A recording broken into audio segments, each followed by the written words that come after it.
कहानी सुनेंगे? मैं सुनाता हूँ। प्राचीन काल की बात है। एक ऋषि थे पिप्पलाद। उनकी पत्नी का नाम था पद्मा।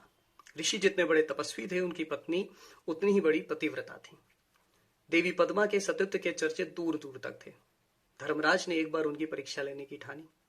एक बार की बात है, देवी पद्मा स्नान करके आश्रम जा रही थी।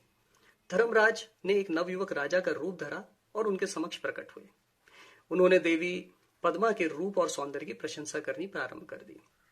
देवी ने उनको बीच में ही रोका और कहा कि वे मुनि पिप्पलाद की पत्नी हैं और इस समय आश्रम जा रही हैं। उन्होंने राजा को समझाया कि उसको वापस चले जाना चाहिए। राजा ने उनकी बात को अनसुना कर दिया और कहा कि मुनि पिप्पलाद तो वृद्ध हो चुके हैं, देवी को उनका साथ छोड़ देना चाहिए और राजा के साथ विवाह कर लेना चाहिए।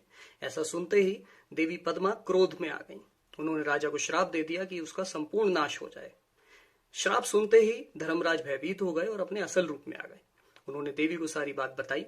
देवी को दुख हुआ। उन्होंने कहा, क्योंकि मैं एक पतिव्रता स्त्री हूं, मेरा श्राप कभी व्यर्थ तो नहीं जा सकता, लेकिन यह भी सत्य है कि सृष्टि बिना धर्म के नहीं चल सकती। इसलिए मेरे श्राप के फलस्वरूप हर एक युग में आपका एक पाद कम होता चला जाएगा और कलयुग के अंत में आपका संपूर्ण नाश हो जाएगा। लेकिन जैसे ही सतयुग वापस आएगा, आप फिर से अपने पूर्ण रूप में आ जाएंगे। ऐसा सुनकर धर्मराज ने उनको प्रणाम किया, ढेर सारा आशीर्वाद दिया और अपने गंतव्य को चले गए। कैसी लगी आपको ये कहानी? बताइएगा।